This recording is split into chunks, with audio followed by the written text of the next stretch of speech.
In a humid town called River's Edge, a predator was hiding in plain sight behind a mask of ink and a bad boy charm that the internet couldn't stop talking about.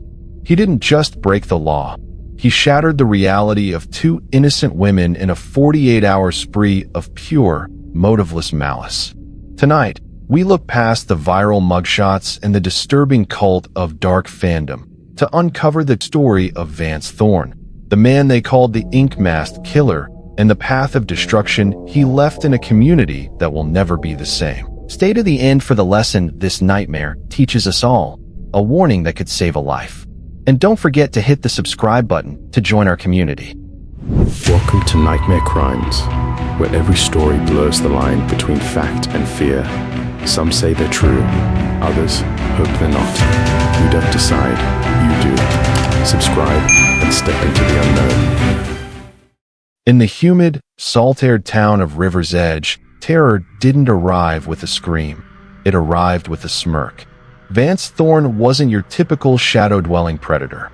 He didn't hide in the bushes or haunt dark alleys. He stood in the neon glow of dive bars and walked through crowded convenience stores, wearing his intentions on his skin. His face was a chaotic mural of jagged lines, hollow-eyed skulls, and symbols that seemed to shift under the flickering streetlights. To the passing tourist, he was a curiosity, a walking piece of macabre art. To the locals, he was a ghost they hoped would just keep drifting. But Vance wasn't drifting. He was vibrating with a silent, tectonic pressure. He didn't have a home, a job, or a single tether to the world of the living. All he had was a stolen sedan and a void in his chest where a conscience should have been. He had spent years transforming his body into a canvas of chaos, but the ink was no longer enough. He was bored of the art. He wanted the reality. He was a man who understood the modern world's greatest weakness, our obsession with the aesthetic of evil. He knew that as long as he stayed interesting, the world would keep watching. And on a sweltering Monday in October, he decided to give his digital audience exactly what they didn't know they were looking for. The mask was about to slip, and the blood was about to dry. The horror didn't begin with a struggle. It began with a conversation. It was a Sunday night in a dimly lit corner of a River's Edge dive bar. Elena was the kind of person who saw the best in everyone, the type to offer a smile to the man sitting alone, no matter how many warning signs were etched into his skin. When she met Vance Thorne, she didn't see a monster. She saw a bad boy who looked like he had a story to tell. She was drawn to the mystery of the ink, unaware that she was looking at a predator's war paint. They left the bar together. To anyone watching, it looked like a standard late-night encounter. But as they entered Elena's apartment, the atmosphere shifted. The humid night air grew heavy. For Vance, this wasn't about connection or even a momentary spark. It was about the power of the silent transition. While the sun began to bleed over the Florida horizon on Monday morning, the handsome devil persona didn't just fade.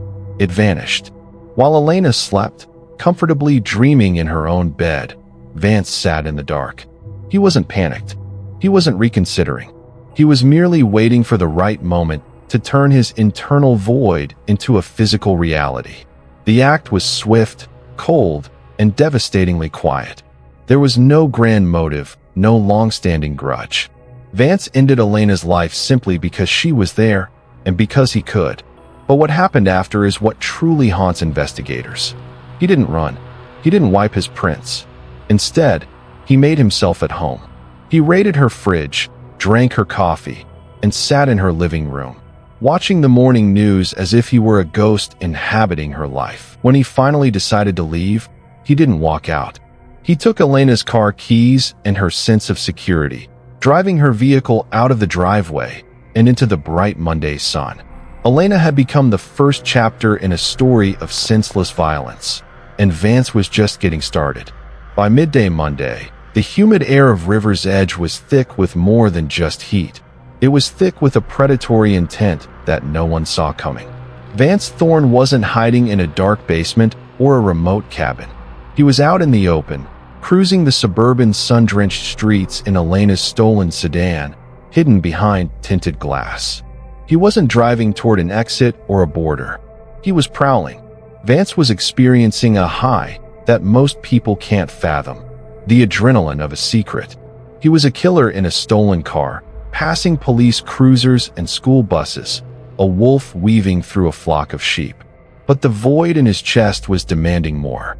One life wasn't enough to fill it. He needed the thrill of the hunt to continue. That's when he saw Maya. Maya was the definition of routine and innocence. A 43-year-old mother of two, she was walking her usual path to work, her mind likely on her kids or her grocery list.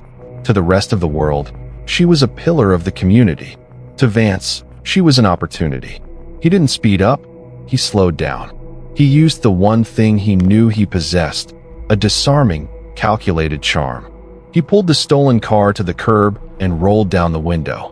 With a practiced smirk, he asked for directions, playing the part of the lost traveler to perfection. Maya, being the kind-hearted soul she was, leaned in to help. In that split second, the handsome devil mask didn't just slip, it was torn away. What followed was a brutal, senseless escalation that defied logic. Vance didn't just want to end Maya's life, he wanted to dominate it. He forced her into the car, and within minutes, the suburban streets became the backdrop for a nightmare. Witnesses would later describe a car driving erratically in a nearby vacant lot, but no one could have imagined the truth. Vance didn't just use a weapon. He used the car itself, repeatedly striking Maya in a display of pure, unadulterated malice. It was a crime so cold, so devoid of human feeling, that even the lead investigators would later struggle to describe the scene without breaking down. Vance Thorne had completed his second entry on the canvas of chaos. 2 lives gone, 2 families destroyed, all within the span of a single afternoon. And as he drove away from the scene, the ink on his face seemed darker than ever. When the law finally caught up with Vance Thorne, they didn't find a man broken by guilt or trembling in fear. They found him sitting in a stolen truck, the interior stained with the physical remnants of his crimes, wearing a look of chilling boredom. But the real nightmare was only just beginning. As the trial began in the heart of River's Edge, the courtroom transformed from a hall of justice into a macabre theater. The media arrived in droves, but they weren't just there for the grisly details. They were there for the aesthetic. Vance knew this. He sat at the defense table, his ink-masked face a stark contrast to the wood-paneled room. He didn't hang his head. He leaned back, his eyes scanning the gallery, frequently landing on the cameras with a slow, deliberate smirk. It was a smirk that went viral. While the prosecution played heart-wrenching audio of victim impact statements and showed forensic photos that made seasoned jurors weep, a disturbing phenomenon was erupting online. On social media, a dark fandom began to take shape.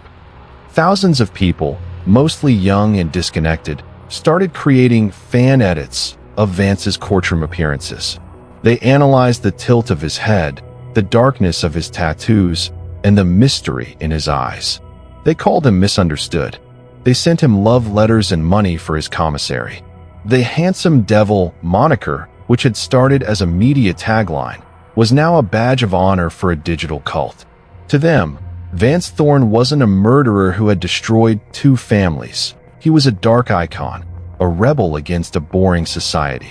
Inside the courtroom, the tension was suffocating. Every time Vance smirked at the families of Elena and Maya, he wasn't just mocking the law.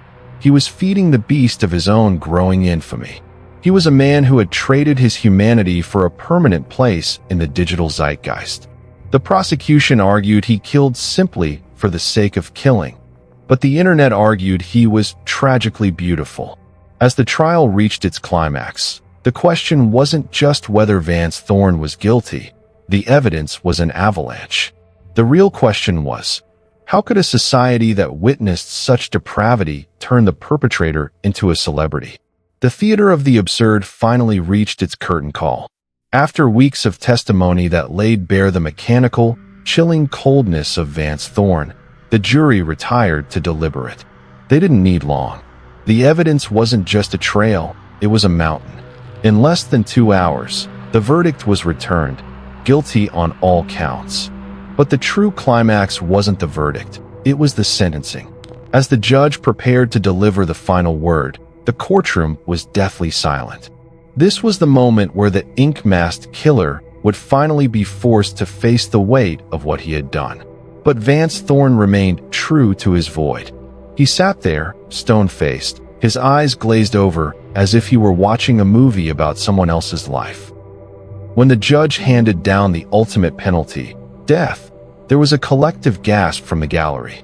For the families of Elena and Maya, it was a moment of shattered relief, a small piece of justice in a world that had been rendered unrecognizable. For Vance, it was the final stroke on his canvas of chaos. He had gone from a nameless drifter to a viral monster, and now he was a man with an expiration date. The dark fandom online didn't vanish overnight, but as the prison doors slammed shut, the reality began to set in. Vance Thorne was stripped of his cameras, his smirks, and his digital stage. He was moved to a 6-by-9-foot cell, far from the neon lights of River's Edge and the glow of smartphone screens. In the end, the handsome devil was revealed to be nothing more than a hollow man, a predator who traded his soul for a few months of morbid fame. The ink on his face, once a symbol of his defiance, now only serves as a reminder of his isolation. As he sits in the silence of death row, the world moves on.